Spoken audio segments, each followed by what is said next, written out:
What if the biggest threat to Rhaenyra's throne isn't Aegon? What if it isn't Vhagar? And what if it isn't even Daemon? What if the real danger is that the people Rhaenyra believes she controls are slowly becoming impossible to control? Episode 7 may look like another chapter in the Targaryen Civil War, but underneath the dragons, betrayals, visions, and bloodshed, something much bigger is happening. The balance of power is collapsing, and the terrifying part is that almost every major character seems to be losing control at exactly the same time. Rhaenyra begins this episode with an enormous advantage.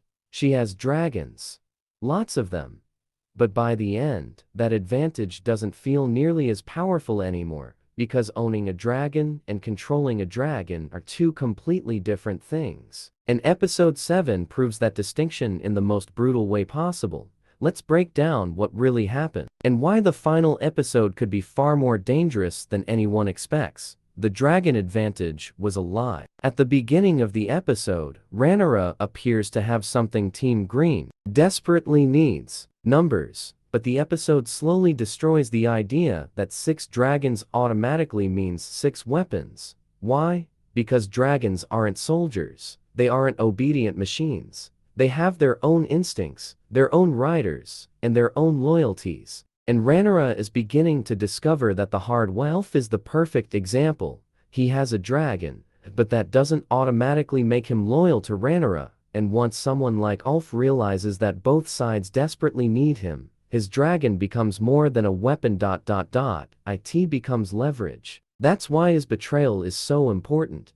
Because Rhaenyra didn't simply lose one man, she lost certainty, and in a war where every dragon can completely change the battlefield, and certainty is deadly, the Greens don't need to defeat all of Rhaenyra's dragons. They only need to make Rhaenyra question whether her dragons will actually fight for her, and that's exactly where this war is heading. Rhaenyra is becoming the person she once feared. But the most disturbing transformation isn't happening with Ulf, it's happening with Rhaenyra. For most of the story, we've watched Rhaenyra fight to prove that she deserves the throne. She wanted legitimacy, she wanted justice, she wanted the world to recognize her claim. But now, something has changed. She's beginning to care less about being a good ruler, and more about remaining ruler, and episode 7 gives us one of the clearest signs of that transformation through Helaena. Helaena has always been different. She sees things other people don't. She speaks in strange warnings. She appears to understand pieces of the future that nobody else can see. And instead of treating her visions with compassion, Rhaenyra wants answers. She wants information. She wants to know what Helaena sees. And when Helaena refuses to give her what she wants, Rhaenyra pushes harder. That scene is important because it reveals something uncomfortable. Rhaenyra is no longer simply searching for the truth. She's searching for anything that can protect her crown. And there is a huge difference between those two things. Helaena's visions may be more important than we think. Now, let's talk about the visions, because I don't think the episode included them simply to make Helaena mysterious. There is a pattern here. Her visions aren't just predicting individual events, they're showing possibilities. And one of the most disturbing images involves a child, a future where a newborn could become a political threat that connects directly to the history of this family. We've already seen how dangerous the birth of an heir can be. In the Targaryen world, a child isn't simply a child. A child can be a claim, a symbol, a future army, a reason for another civil war. That's why Helaena's vision involving Rhaenyra is so disturbing. Because even if the exact event never happens, it reveals something about where Rhaenyra's mind is going. She is beginning to think like the people she once condemned. And that's the tragedy of this entire war. The characters keep fighting to destroy the cruelty of the previous generation, only to slowly become cruel themselves. Rhaena and Sheepstealer, the real tragedy. Then we get one of the episode's most heartbreaking stories. Rhaena wanted what every Targaryen child is taught to desire: dragon power, a place in the family. She finally gets her chance with Sheepstealer, but instead of becoming a glorious dragon rider story, everything falls apart. The dragon doesn't simply become her obedient weapon, the situation becomes chaotic. Other dragons enter the conflict, and suddenly, Rhaena is watching the creature she hoped would change her life become part of another brutal Targaryen conflict. That's the deeper meaning of this storyline. The Targaryens believe dragons give them power. But episode 7 asks a much darker question. What happens when the power refuses to belong to you? And that perfectly represents House Targaryen itself. They built their entire dynasty around dragons, but the dragons are also helping destroy that dynasty. Daemon's biggest problem isn't Rhaenyra. Meanwhile, Daemon's story is becoming increasingly complicated.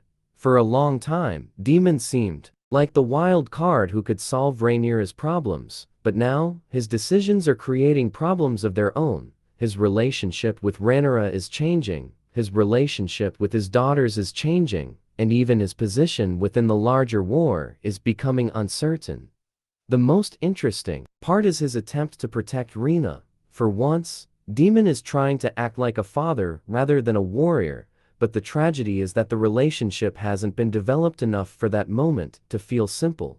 Daemon wants to protect his daughter now, but he can't erase years of emotional distance with one decision, and that could become extremely important, because Daemon is slowly realizing that winning a war doesn't automatically mean winning the people closest to him. Aegon just became much more dangerous. Now, we get to the biggest surprise of the episode.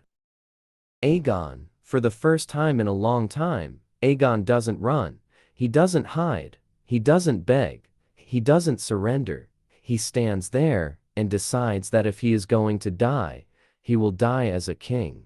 And then, Sunfyre returns. This is one of the most important moments of the episode, because Aegon and Sunfyre are both broken. Both have been burned. Both have suffered. Both have been underestimated, and yet both survive. That's not just a cool visual, it's symbolic. Aegon has spent much of the story looking like a failed king. But now, he finally has something he didn't have before, a reason to believe he can still be dangerous. And that makes him much more unpredictable. With nothing to lose is dangerous. But Aegon, who suddenly believes he can win, that's terrifying.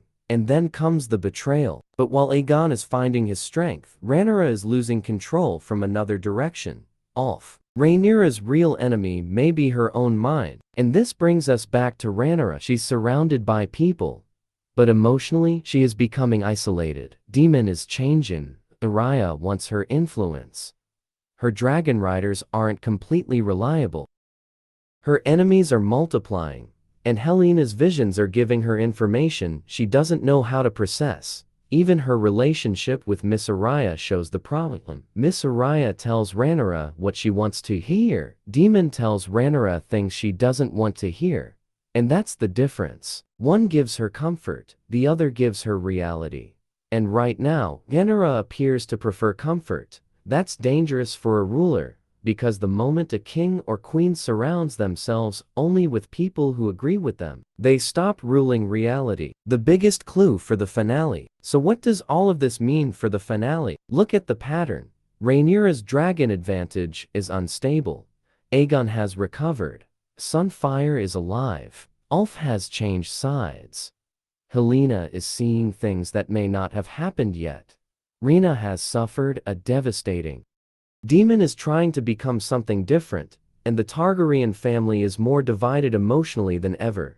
This doesn't feel like the setup for one simple battle. It feels like the setup for a collapse. And here's my biggest theory. The finale may not be about who has more dragons. They destroyed themselves because they believed dragons gave them control, but dragons were never truly under their control.